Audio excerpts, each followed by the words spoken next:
ఉల్లి ధరలు భారీగా తగ్గాయి. కేజీ ఉల్లి ధర 5 నుంచి 10 రూపాయలకే దొరుకుతోంది.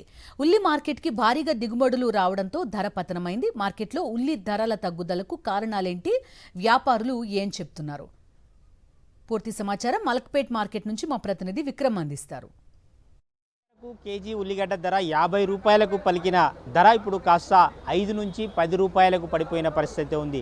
ఉల్లి ధరల పతనానికి కారణం ఏంటి అన్న వివరాలు తెలుసుకునే ప్రయత్నం చేద్దాం. మనం ప్రస్తుతం మలక్పేట్ మార్కెట్లో ఉన్నాము. మలక్పేట్ మార్కెట్కు కర్ణాటక, కర్నూలు వివిధ రాష్ట్రాల నుంచి కూడా ఉల్లిగడ్డను ఇక్కడ మార్కెట్కు తెస్తూ ఉంటారు. రైతులు విక్రయాలు చేస్తుంటారు.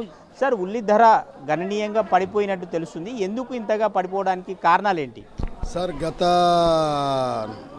2 నెలల కింద ఒక 3 నుంచి 6 నెలల వరకు ఒకే రేటు ఉంది. 2000 నుంచి 3000 దాకా ఉంది. గత చరిత్రలో ఎప్పుడు ఏది రేటు పెరిగినా కానీ నెల రోజులు ఉంటుంది, ఒక 15 రోజులు, 2 నెలలు, 3 నెలలు. కానీ 6 నెలలు 4 నెలలు ఒకటే రేటు నడిచింది. 2000 నుంచి 3000 చిల్లర, 3500 దగ్గర 4000 దాకా పోయింది. ఈ ఉల్లి రైతులు కానీ ఎవరు కానీ ఒక్కసారి ఇన్ని రోజులు రేటు ఉండే వరకల్లా ప్రతి ఒక్కరు ఏం చేస్తారంటే, ఈ రేటు ఉంది కాబట్టి అని వేరే పంట ఆపి ఉల్లి పంటలు వేస్తూ ఉంటారు. ఈ రేట్ పంట ఎక్కువ వేసే వరకల్లా ఏమవుతుంది, ఇప్పుడు కర్ణాటక సరికే వస్తుంది సార్. వీళ్ళు ఈ సంవత్సరం కర్ణాటక ఇప్పుడు రాదు, కానీ అప్పుడు రేట్లు ఉన్నందుకు పంట వేసారు. దానికి దగ్గరలో 1000 నుంచి 2000 లారీలు ఉల్లి పంట వేసారు. దానివల్ల ఇట్లనే అన్ని స్టేట్లలో, మహారాష్ట్రలో కానీ అన్ని ఆ రేట్లు ఉండగా పంటలు ఎక్కువ వేసారు. ఎక్కువ వేసుకోవడంలో రేట్లు కొంచెం 100% ఏ సరుకు అయితే ఈ సంవత్సరం పెరుగుతో మళ్ళీ సంవత్సరం 100% రేట్ తగ్గుతుంది. అట్లనే ఇప్పుడు పంట ఎక్కువ వేసుకోవడం వల్ల రాబడి ఎక్కువ పెరిగింది, రేటు తగ్గింది. అంటే ప్రస్తుతం ఉల్లిగడ్డ ధరలు ఏ విధంగా ఉన్నాయి? ఇప్పుడు నార్మల్ రేట్సే ఉన్నాయి. ఇప్పుడు 1000 నుంచి 18 రూపాయల దాకా ఉంది. క్వాలిటీలు ఏం మంచిగా వస్తలేవు. నెంబర్ 1 రావట్లేదు. నెంబర్ 1 వస్తే 18 నుంచి 20-21 దాకా అవుతున్నాయి. అంటే హైదరాబాద్ మార్కెట్ను చూసుకుంటే హైదరాబాద్లో ప్రతినిత్యం ఉల్లి ఎన్ని క్వింటాల అమ్మకాలు జరుగుతుంటాయి? హైదరాబాద్ మార్కెట్లో ఇప్పుడు 30 నుంచి 30 లారీల వరకు అయితే డైలీ కావాలి. ఎక్కువ వస్తే బయట స్టేషన్కి పోతుంది.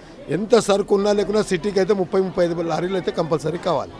అంటే ఉల్లి ధరలు మరింత తగ్గే అవకాశం ఉందంటారా? లేదు, మరింత తగ్గే అవకాశం ఏం లేదు. ఇదే కంటిన్యూ నడుస్తుంది. ఒకవేళ ఏమైనా వర్షం ఎక్కువ పడి సరుకు దెబ్బతింటే మట్టుకు మళ్ళీ రేట్లు పెరిగే ఛాన్సెస్ ఉంది. ప్రజెంట్ వర్షాలు స్టార్ట్ అయిపోయినాయి మహారాష్ట్రలో. దాని ఎఫెక్ట్ కూడా కొద్దిగా రేట్ డిమాండ్ కానీ కొంచెం ఛాన్సెస్ ఉన్నాయి. మొత్తం మీద చూసుకోవచ్చు, గత ఏడాదితో పోలిస్తే పంట దిగుబడి పెరగడంతో, పంట ఎక్కువగా రైతులు సాగు చేయడంతో ఉల్లి ధర పతనమైంది. అదేవిధంగా అకాల వర్షాలు భారీగా పడితే మాత్రం కొంత పంట దెబ్బతినే ప్రమాదం ఉందని చెప్పి రైతులైతే ఆందోళన వ్యక్తం చేస్తున్న పరిస్థితి ఉంది. మొత్తానికి మలక్పేట్ మార్కెట్లో ఉల్లి దిగుబడి అయితే భారీగా రావడంతో ధరలు మాత్రం భారీగా పతనమైనట్లు వ్యాపారులు చెప్తున్నారు. వీడియో జర్నలిస్ట్ నారాయణ రెడ్డితో విక్రమ్, సాక్షి టీవీ, హైదరాబాద్.